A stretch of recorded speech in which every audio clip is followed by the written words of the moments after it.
Hey guys, Caleb here from CDBS Studios, and I don't like to share my personal life a lot on this channel as I like to keep my discussions strictly into film and TV, but I figured I would make an exception today as I recently got back from a family vacation to the Universal Orlando Resort in Orlando, Florida, and did a couple days at the different Orlando parks. And over the course of that time, I started thinking a lot about the parks and how a lot they have changed over the years since I had originally visited them. And that there's a lot of things that I didn't know going to the parks that I wish I did.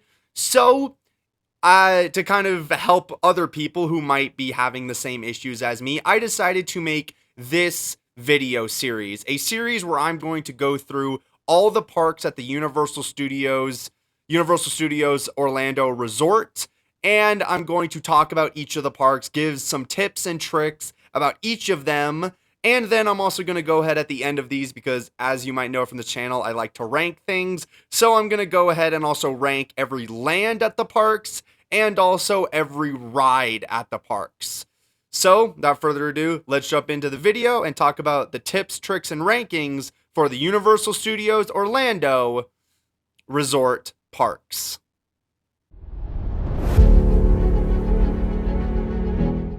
Specifically in this video, I'm going to be sticking to Universal Islands of Adventure. If you're also planning to visit Universal Studios Florida and Universal Epic Universe, feel free to go on to the other videos in this series and after you finish this one.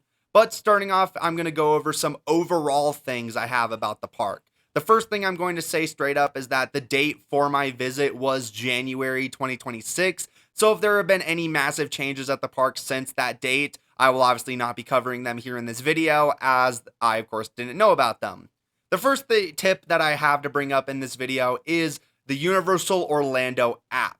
And I highly recommend you download this app before you visit the parks, as it will be the easiest way for you to get a map of the park and also be able to see the wait times for the different attractions and different shows showcasing around the park, as is a great way to keep track of all that. But also, this will be your go-to friend for the food, as most of the places here at Islands of Adventure, the mobile ordering here in the app is the best way to get food quickly. So I highly recommend it over waiting in a line. And also, there's a couple locations at the park where you sit down at a place and you will order your food through the app, tell them in the app where your table is, and then they will bring the food to you. So you will need to have an account set up to do that. So I highly recommend before visiting the park, download the app, if not just to have it for wait times, but also for the food.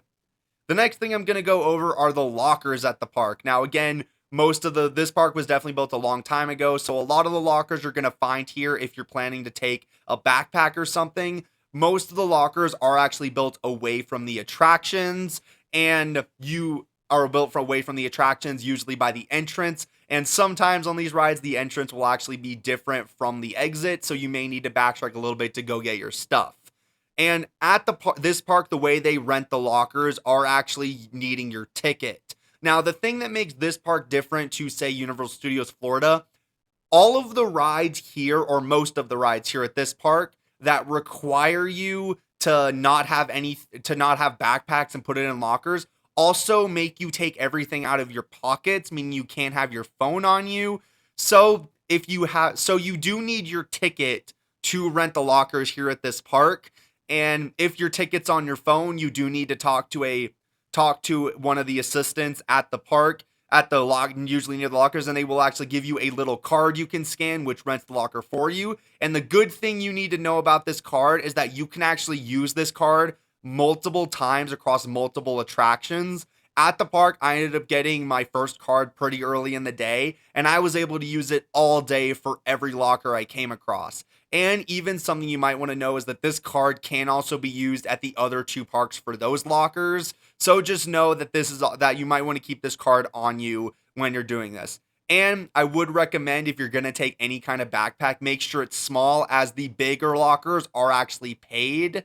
So you definitely are going to want to take smaller bags in order to make sure you're getting the most out of it. Next, we're going to move to the lands and talk about each of them. And the first land we're going to discuss is Port of Entry. This is the entry land a la Main Street at the Disney parks. And you're probably not going to spend a lot of time here as there's not really much to do, just food, a couple shops, and even some minor shows they do here and there throughout the day. But overall, this is definitely the entry land to the park. And unless you're using it to cross through other things, you're probably not spending much time here. Going clockwise around the park, we're heading to Marvel Superhero Island, and I do really like this island, this land specifically, as its theme is very well done. As this theme heavily leans into the comic books of Marvel, as it is very nice to see that, especially since Disney has overmarketed the MCU and the Marvel lands at Disney are very MCU themed, so it's very nice to get a land that is very comic book feeling, which is very nice and also gives this land a very different feel to the one you're going to find at Disney, offering some great shops and even a couple really good food stands like the Fantastic Four cafe that's pretty decent, and it overall gives you a pretty decent feel to this overall park. Bringing us to our first ride, we have the Incredible Hulk coaster, which is a ride that, if you don't mind coasters, I definitely would not skip, as the queue alone is very, very well done on this attraction. And then you get to the coaster itself, which is super, super amazing. It is really fun, and it definitely is one of the highlights of the entire park.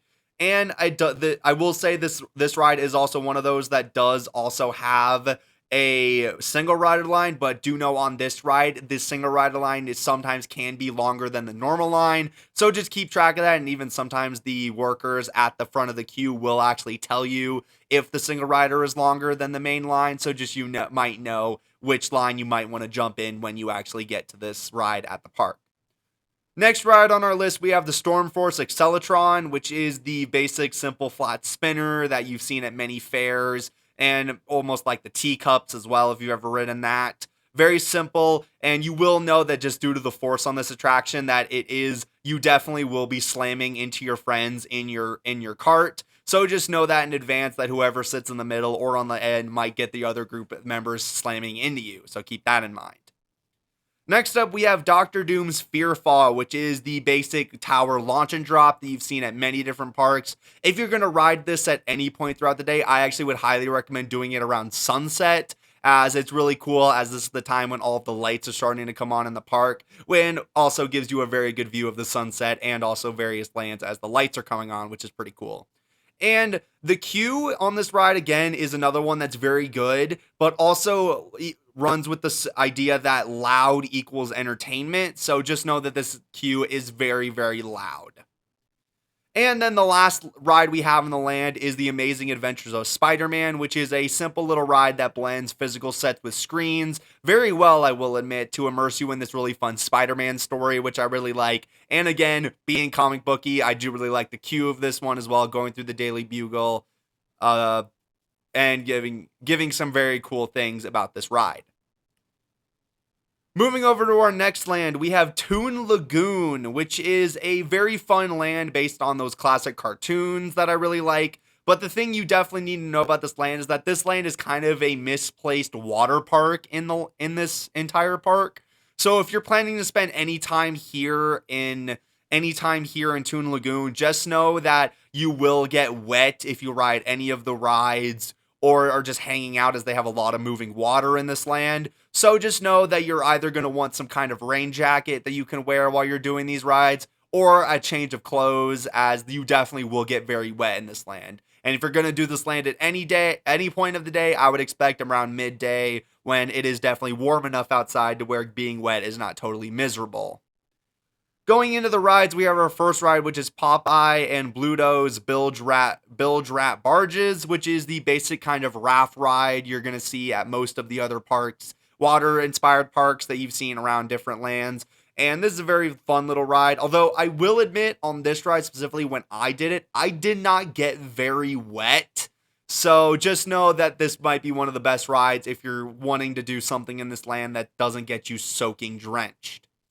And then we have the next ride in the ride, which is Dudley Do Right's Ripsaw Falls, which is your basic little log flume ride that you definitely will get wet on, and just know that going in.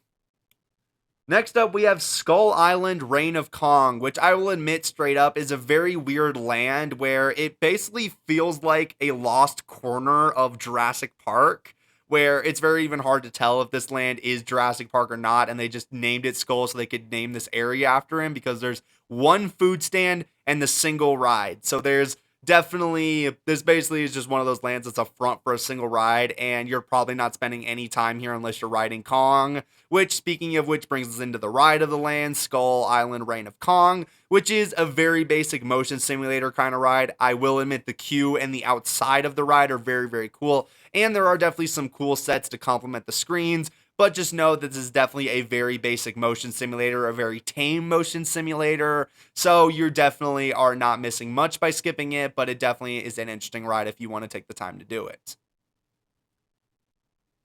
Next up, we have Jurassic Park, which is an overall very well themed land that obviously has some great food and some great shops that make this land very, very immersive and very immersed in the world of Jurassic Park, even offering some little kid areas for your children to play in at Camp Jurassic, which is very nice. The one thing I will also admit at this land is that this land has two entries over to our next land, Harry Potter, and one of them is actually blocked when they're doing the late night Hogwarts show, so you will have to take the bridge at that point in time. So just know in advance that one of the entrances into the next land over will be blocked off later in the night as they're doing the Hogwarts show. Bringing us into our first ride of the land, we have Pteranodon Flyers, which is the ride accompanying Camp Jurassic, the play area. And this is definitely a ride that is designed for the kids, as it's a two-person little glider ride over the area. And I did also look it up, and that you cannot ride this ride if you're taller than 56 inches. And if you are taller than 56 inches, you need to have a child under 56 inches with you in order to be able to ride this ride. So again, if you're an adult going by yourself or a group of adults going by yourself, just know in advance you cannot ride this ride if you're not accompanied by a kid. So know that in advance. Bringing us to our next ride is the Jurassic Park River Adventure, which I will admit when I went on my trip, this ride was actually closed. So it is under a refurbishment right now. So if you are planning to go anywhere around the time this video releasing, just know that this ride is actually closed, but will be opening later in the year. But I have actually ridden this ride before, and I will admit I do really like this ride when it is open, as it's a really fun little boat adventure where you will get a little bit wet on. You're not gonna get soaking drenched, but it is definitely a great ride to cool off on during the middle of the day, and it's a really great ride that has a very slow burn to an epic finale. And then we have Jurassic World Velocicoaster, which I will admit is one of the clear highlights of the whole park, as it's a really well themed ride across the coaster itself and also the queue. And this ride is a very great one, as the lockers on this ride, this is one of those rides where you can't have anything in your pockets. They did the thing for this ride where the lockers are actually on the queue, and it's one of those where you go through it one time and put stuff in, and then you come back on the other side to get your stuff out. So know that in advance. And this is a very well themed coaster that I also when I rode it with my family, I actually spent most of the time actually out of my own seat. So it is a very, very fun coaster. Next up, we have the Wizarding World of Harry Potter Hogsmeade, and this is again a really well themed land where they did a great job capturing the feel of Hogsmeade and Hogwarts from the movies of Harry Potter, which I love. Obviously, you've got some great food and shops in this land, having great candy stores like Honeydukes, Ollivanders to get your wands, and the Three Broomsticks, which is a really solid food place. If you're looking for a great sit-down place to eat, I would highly recommend this place. Then this brings us also to the wands, which is another thing that the Harry Potter lands implement, where you can buy these wands that do actually allow you to do magic in the windows. And if you have bought a wand at any of the other parks, you can actually use it here at Hogsmeade. So if you have previously visited Universal Studios Florida or Epic Universe and have bought a wand there, you can use it here in this park. So just know that. And if you're just buying a wand here at Ollivanders at this park, you can obviously use it here at this park, which is obviously great. Bringing us into our first attraction, we have Harry Potter and the Forbidden Journey, which is, again, one of the rides I love the queue of. They very clearly dived into the idea that due to being Hogwarts, they could basically just pick random rooms from the castle and just make them queues. So they did a very good job blending the queue here, and it doesn't feel like you're waiting in just random areas, which I like. And then, of course, I love the ride system. This is one of those rides that uses the one arm attached to your vehicle to move you around, and it creates some very dynamic movements on the ride, which I absolutely love. And this is, again, one of those rides that blends actual screens with physical sets. And this is one of those rides I love the most because it's one of those screen set attractions where they don't rely on the screens to tell the story. So it's definitely very good for the overall feel of the ride. Next up, we have Flight of the Hippogriff, which is definitely one of those coasters that is designed to be the children's coaster to get the kids kind of into the coasters without getting like too intense. So if you are definitely someone who's probably over the age of like 12ish, you might be considering skipping this ride if the queue is long, if the wait is long, but if the wait's short, then I would recommend it. It's a very fun little coaster, but definitely if you're skipping it, you're not missing much. Next up, I have Hagrid's Magical Creatures Motorbike Adventure, which is, again, a really, really solid coaster that I absolutely loved. I will admit that when I rode it myself, I did actually get stuck on the coaster at one point, which was a little disappointing, but it doesn't happen all the time, so it's definitely not the worst thing in the world. And I will actually say that if you're going to ride this coaster at any point, I actually would recommend doing it at nighttime, as it's really, really cool at nighttime as the motorbikes actually light up with this simple light on the front, and it makes the coaster really fun as you don't know where you're riding, unlike the day where you do actually know where you're going. So if you're going to ride this ride, I actually would do it at night, and personally, my group, we actually got into it right before park close, so we were some of the last people who were able to get on it, which was pretty fun. And then finally, we have Hogwarts Express Hogsmeade Station, which is basically the simple train ride, but I will also admit that this is basically less of a ride and more of a vehicle to take you to the other park. If you don't know, this train actually takes you from Hogsmeade here in Islands of Adventure over to Diagon Alley over in Universal Studios Florida. And while they're doing it, they show a they show a show inside the windows of the actual train itself. So you will actually need a hopper ticket to the parks in order to be able to ride this. And you may be expecting to ride this thing twice, as you need to take it to King's Cross Station and Diagon Alley. And then you might need to take it back if your car is over here closer to Islands of Adventure. So just know that going into this. Next up, we come to the Lost Continent, which might take the cake as one of the most useless lands in the whole park at this point, because this is a land that has nothing here to do except a few shops and this seafood restaurant. So if you're not into seafood at all, this is pretty much the land that you're going to skip anytime you go to this park, as you're just going to use it as a vehicle to switch from Harry Potter to our next land, or you're just using it as a way to get away from everybody because nobody's hanging out in this land. Like, pretty much, like, I'm going to be straight with most of you guys. All it takes is one person at Universal having some clever idea, and this land is pretty much probably the first that's getting demolished. And then that brings us to the last land we have at the park, which is Seuss Landing, the Dr. Seuss themed land that is pretty well themed, taking in the natural wacky style of him, giving a lot for the kids to do. I will admit this is a very childish land in comparison, but it's a very relaxing land where if you and your group need something to cool down after lunch before getting on the intense attractions, this is the place you're definitely going to want to do it at. Bringing us to our first attraction here, we have the High in the Sky Seuss Trolley Train Ride, which is a very fun little people mover inspired attraction where gets you some great views of the land, riding over the Seuss Landing. You get some great rhymes, of course, and it is a very, very short attraction, so it is definitely a very nice way to relax after the intense coasters we've already talked about, so it's a very fun ride.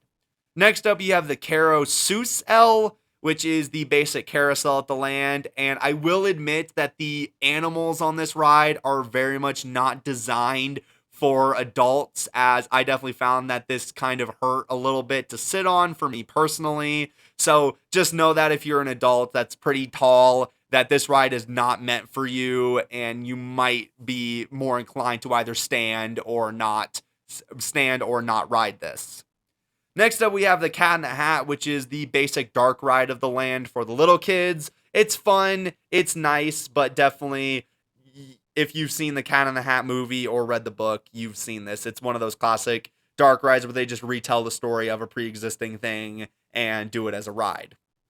And then our final ride in this land and the whole park in general is One Fish, Two Fish, Red Fish, Blue Fish, which is the basic spinner ride at the park, where basically it's simple. You've seen it all before. And that concludes all my tips and tricks regarding the various lands at Universal. But before we end things here today, I'm going to go over some quick rankings. First of which, I'm going to rank all 8 lands at the park. And starting off at number 8, I have the Lost Continent. Much like I mentioned in our tips and tricks, Lost Continent is a land that's definitely on its last days of existing, as pretty much there's nothing here except a seafood restaurant and a couple stores. This is pretty much one of those lands where basically all it takes is a Universal executive having one idea, and this land's getting stripped and something new is getting put in here. Next up, I have Skull Island, Reign of Kong at number 7. I mentioned this again. This is one of those lands that's basically a front for attraction, as this feels very much like they had just a corner of Jurassic Park that they wanted to stick Kong into, but then they forgot to retheme it, because literally you cannot tell when this turns from Reign of Kong into Jurassic Park, so it's very weird in that regard. And there's only one ride in this land. There's like one maybe food stand, so unless you're riding Kong, you're not spending any time here in this land. Next up, we have Port of Entry, which is the basic main street of the park, where it's pretty simple. Like, you're going to use this to get into the park, and then you're basically going to disperse from here. But again, I do put it over Reign of Kong and Lost Continent, because there is actually stuff to do here, so it does deserve to rank above those. Next up, I've got number 5, Toon Lagoon, which is, like I mentioned, a kind of misplaced water park in the middle of this theme park, where you will be definitely getting wet. So if it's a day that's kind of colder or it's definitely more rainy, you're definitely not spending much time here in Toon Lagoon. At number 4, I have Seuss Landing, which is the land that's designed for the kids, but definitely has worth for the adults, as the rides are a good place to cool down in between maybe after lunch or something. It's a fun little land that's got some good rides to it, but definitely not anything super revolutionary. Next up at number 3, we have Marvel Superhero Island. As a Marvel fan, I might be a little biased here, but I do actually really like this land. It's got some pretty fun little simple attractions, a great set of shops and food, and it's overall a pretty decent land to spend time in, especially at night as all the lights start to come on in this land. At number 2, I have Jurassic Park, which is one of the best themed lands in the whole park, as it's so well themed throughout the whole land. The rides are stellar here in this land, and overall, I would not mind spending most of my day at the park here in Jurassic Park, because it's just that good. And at number 1, I'm going to go with the Wizarding World of Harry Potter Hogsmeade. I'm a Harry Potter fan, so I'm a sucker for well-done Harry Potter lands, and this is a well-done Harry Potter land offering great theming across it, giving you great food, great stores, and great interactivity with the wands. And of course, the rides here are also stellar, giving you great experiences. And again, this is one of those lands I would highly recommend going back to when it gets dark out, because it does look really good all lit up. And then going into ranking the 18 different rides, starting off the list at number 18, I have Pteranodon Flyers. Main reason it has to be last is if you're over 56 inches, you literally can't even ride this thing. So there might be other rides above this one that I hate more, but at least I had the option to ride them, unlike this one. At number 17, I have Cat in the Hat. This is, again, the basic dark ride for the little kids, just retelling the Cat in the Hat story. You've seen this all before. You can probably skip this if you're not a small 5-year-old child. Next up, I have One Fish, Two Fish, Red Fish, Blue Fish. It's a fun little spinner. It's got some enjoyable elements, but you're definitely not the ride I'm flocking to on any visit. Next up, I have kind of a 15-14 tie between Dudley's Do Rides Ripsaw Falls and Popeye and Bluto's Bilge Rat Barges. Pretty much the two water rides over in Toon Lagoon. Again, if it's a day where it's rainy or colder, you're not going to want to do this. And overall, it's a basic water ride. You're not getting anything out of this. Next up at 13, I have Flight of the Hippogriff. Again, this is designed as the children's coaster at the park. So if you have kids with you, this is a fun little smaller energy roller coaster, but at the end of the day, I do prefer rides that have a little more oomph to them. At number 12, I have Skull Island Reign of Kong. This is a fun little motion simulator that has some great physical sets, but at the same time, once you get actually into the motion simulator itself, it is really, really boring for me personally. At number 11, I have the High in the Sky Seuss Train Trolley Ride. Again, very fun little low energy ride, taking you on a fun little tour of Seuss Landing and giving you some cool views over the lagoon of the other parks. But at the same time, it's a very simple little ride, not flocking to it. At number 10, I have Hogwarts Express Hogsmeade Station. Again, more or less a ride and more of a vehicle to take you from Islands of Adventure over to the main park. It's a fine little land that I do enjoy decent amounts of, but I do also think it is basically just a boring little train that takes you from park to park. At number 9, I have Stormforce Acceleratron. This is a fun little spinner ride that has a lot of to enjoy, but it definitely, when you're the person that ends up sitting on the side where you get slammed into by your friends, it definitely cannot be a super enjoyable experience. At number 8, I have Doctor Doom's Fearfall. This is the fun little tower shoot and drop. I would recommend riding this at sunset, as it's really cool to see the sunset along with all the lights and the lands turning on. But at the end of the day, it's a basic tower launch and drop, so nothing really special here. At number 7, I have the Carousel. I'm a sucker for a simple little carousel ride, so that's what I get out of this. It's fun, it's simple, but nothing that stands out here for me. At number 7, I have at number 6, sorry, I have The Amazing Adventures of Spider-Man. Again, fun little dark ride that blends screens with physical sets pretty impressively that make a really fun little ride. But at the end of the day, it's pretty basic in its nature, nothing really special. At number 5, I have Jurassic World River Adventure, which is a very fun little ride. I did mention it was closed when I visited, so it's not opening until later in the year, so just know that if you're visiting. But it's a really fun little boat ride that's great to cool off to in the middle of the day, having a great finale. I love this one. At number 4, I have the Incredible Hulk Coaster, a amazing coaster that blends theming with coaster to make a really good attraction experience. At number 3, I have Hagrid's Magical Creatures Motorbike Adventure. Again, an amazing coaster that blends theming with coaster to create an amazing experience. And then number 2, Jurassic World Velocicoaster. Again, I hate to be cliche by putting this high like everybody else, but again, blends great theming with a great coaster to give an amazing experience. But coming in at number 1, I gotta go with Harry Potter and the Forbidden Journey. Again, I love this ride vehicle with the one arm. It gives so much dynamic movement to the attraction. The sets are phenomenal on this one. The screens are in the ride but not relied on, so I love that. And overall, this gives me everything I want out of a ride and then some, so it's gotta go number 1. So, I want to thank you guys all very much for watching this video, and I hope you enjoy your time at Universal Islands of Adventure. So, without further ado, thank you guys all for watching, and hope to see you guys all in the next one. Bye, guys!